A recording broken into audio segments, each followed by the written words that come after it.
Is your phone not working? It's not working. It's also not working. Is your Xbox not working? Not working. Well, here at Faulty Products, we have just what you need. The Faulty product line includes the bendy thing, the choppy thing, the mallet, and the hammer and fork looking thing. What the?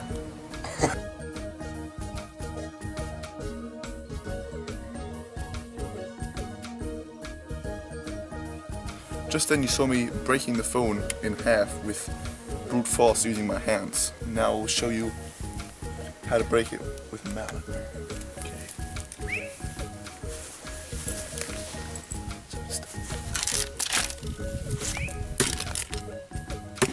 All it takes is just one quick application with this smashing apparatus, and all your parts will be working just fine. Thanks, Lucas, for the demonstration. Now all that's left is reassembling it. As soon as you reassemble it, you'll be on your way to talking to your friends and family in no time. Just watch. You put these parts right here. Put that shit there somewhere. That goes there. You put that there, and then voila. Hey, Mom. It worked. It's a little bit harder with phones like this, as they don't really come apart that easy. So we'll have to smash it just in one piece, just when it's intact. It should be working in no time.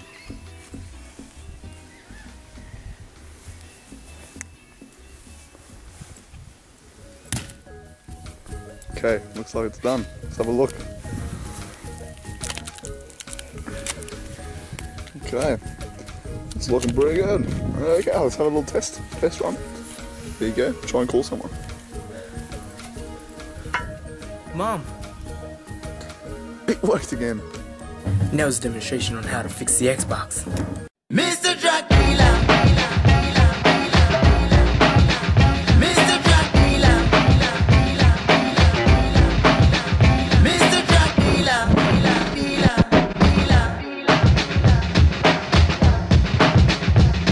In 1975, there was this chick named Janet, a pregnant heroin addict who said she didn't plan it, so never thought to stop or ever kick the habit. Cause Kirby let her do it and she knew he always had it.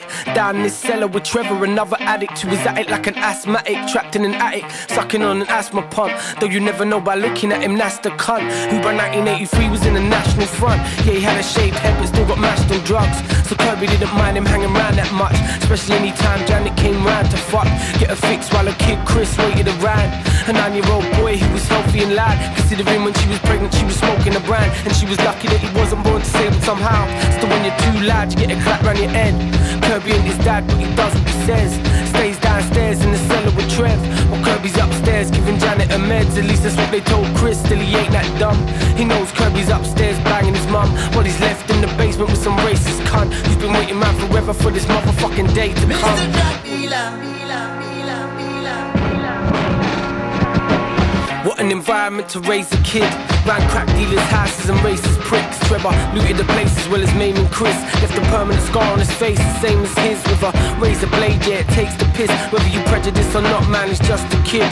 But that's what Trevor done, no one ever saw him after that. 6 years passed, now Kirby's picking up the crack, it's the new drug everybody's going crazy for. 1989, the year Chris started selling draw, picking up from Kirby, scar there beneath his eye. Think after everything that's happened he would treat him right, not par him off with just another ounce of weed. Cause a quarter of the bag is a bunch of fucking seeds, hundreds of them and twigs the size of fucking trees. But if he ever moan, he'd get a slap across his cheek. 1990 is the year that really took his toll, cause that's the year his mother Janet took an overdose of heroin and died. God rest her tortured soul, now he's left to fend for himself or by his own. It's 1995, now that he's older, stress weighs on his shoulders, heavy as boulders, but he hides it from his elders. He's been living on the far side since he was a youth, but the way he lives now is a far cry from the way he did in the past. Cause he's made his way up from selling ounces to bars of weed out in the streets, where people do their nasty deeds. He sees them making money, so he wants a larger piece. He's a man now, 21 years of age. It's been a couple years since Kirby's palms were raised, lost in anger, ended up across his face. Cause he's a man now and Kirby knows he's past the stage of getting beats.